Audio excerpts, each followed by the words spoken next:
Hello you guys, welcome back to my channel. It's been a year since I decided to openly talk about my divorce, and I wanted to give you an update on what has changed, what has not, how I felt then, and how I feel now. I feel that the stigma of divorce is imprinted in us, that it's bad, that it's failure. And I was really scared. I did feel that my options were limited and that the outcomes would be negative. I was financially stressed, emotionally unstable. The kids were crying every single day. I think we cry every single day for months. One of our biggest concerns as a family was, where are we going to live? The kids had just adjusted to their school, and now I had to put them through a new transition because I couldn't afford staying in this house. So my biggest priority was to give them stability and to stay in their school and in the area. But when I started looking at homes in the area, I actually was so depressed because I could only afford like a 2-bedroom, which meant we had to get rid of our dog, or they would have to move to a different city, different area where they wouldn't be able to go to their school. And I just couldn't put them through another transition.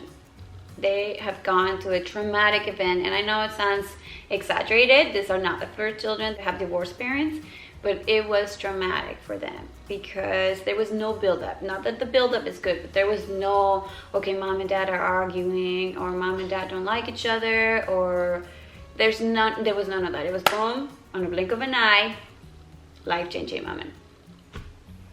So I thought, or my priority was for them to have the stability and give them some security. We had so many changes coming our way, and I felt so unstable financially, emotionally. I did not know how I was going to be able to do this on my own, and I was scared. I felt like my life was broken. I had all these little pieces, and I had to put it all back together, and I wasn't sure how I was going to put it back together. But I did. I still am. It turns out que soy más chingona de lo que pensé. And let me tell you, it's not easy. It's not easy at all. Don't get me wrong. Divorce shakes you like nothing else in life. It puts you through some challenges, but it's not the end of the world. Life goes on, and that was scary for me because life goes on and I only have one. I didn't want to waste it. Now I realized that my perception was so different than I had imagined. I had this idea on how divorce was going to be for me, and I was limiting myself. I was looking at things in just one point of view, which is why I chose the word perspective, by the way, in my hats. When you change your perception, your perspective changes. It rewires your brain. Your attitude changes. And to be honest with you, when I had that moment of realization and I started looking at things in a more positive way, opportunities started coming my way. Were those opportunities there and I just wasn't seeing them because I was looking at everything in one angle, or did it help to have a more positive attitude? So I decided to start targeting one problem at a time. First, I had to get my job back because I had quit my job a few months before. Because my partner and I had decided that I was just going to do something for me. I was going to go back to school and open my own thing. So I went to my employer and I explained to them what had happened. And thankfully, I got my job back. And then I took on more projects, which led to a promotion, which led to a little bit more financial peace of mind. Another priority was to give my kids stability. So I decided to get roommates. And thanks to that, we have been able to stay here for 1 more year. Is it ideal? No, probably not. But it gave my kids the security and stability that they needed, and that was good for me. My ex-brother-in-law moved in, and that was nice too for them to be like, hey, yeah, they're divorced, but we're still a family. There's gonna be more changes. He's actually moving soon, and we might be moving to in January, but at least I was able to give him that stability for 1 full year and counting. Woo! Next, I had to work for myself, guys. I feel that I had lost myself for 14 years. Not done anything fun for me, and in order to keep my in order to keep my sanity, I honestly accepted every invitation that came my way. So it was a trip, let's pack. Thrilling experience, where do I sign up? And interestingly, everything related to what I was going through. So I went skydiving and opening the door and ready to jump out. How scary is it to jump, but how thrilling, just like life. I went on a racetrack and the instructor kept telling me to keep going, keep going, keep going, and to see the curve ahead of me and not just what was in front of me. It sounds funny, but it gave me this sense of direction and security.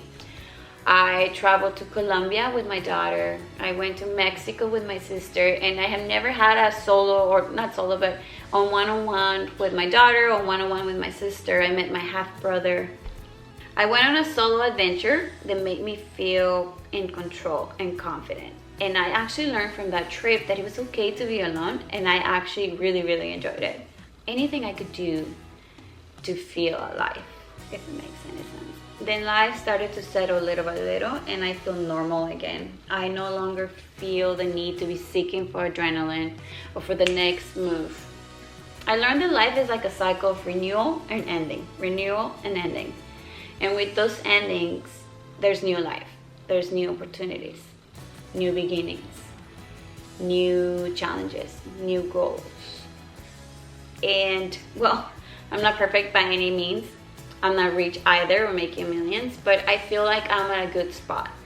I feel that I am at my prime age. I lost weight. I'm meeting new people and making new friends. I doubled my subscribers on YouTube. Woo woo! I found out other ways to generate income. I'm still looking at other ways through my work, through YouTube, now trying to open my online store. It all adds up. I learned to be happy by myself and enjoy it.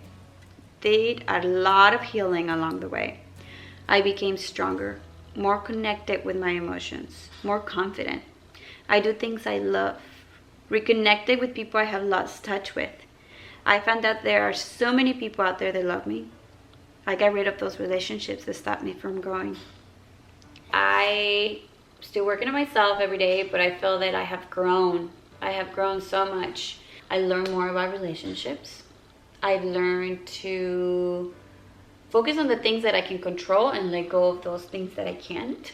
I got my first tattoo. Woo-hoo. Darn it, I even had a divorce party, and oh my gosh, you guys, it was so much fun. But divorce is not easy. And I will film a video about the reality of divorce. But we need to define our own experiences, and we need to live things and see things through our own set of eyes and from different angles.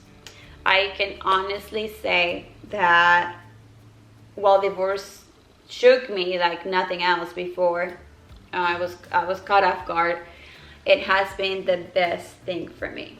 Did I feel like that then? No. I want to thank you guys. Oh my gosh, I'm not going to cry on this one. No. I want to thank you guys from the heart. You guys do not understand, but you guys have been my outing, my support, my boost of confidence, my hobby, my distraction, my everything. YouTube has helped me, my therapy. I should send all of you guys a check because you guys have been so great. Like it's I don't even know how to explain it, but it is like therapy. Coming and sitting here and then getting feedback from you guys has been amazing, and I am so thankful.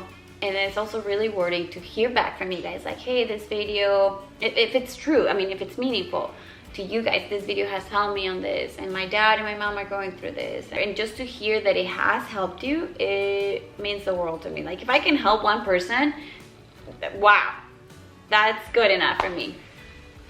So thank you. I genuinely mean that from the heart.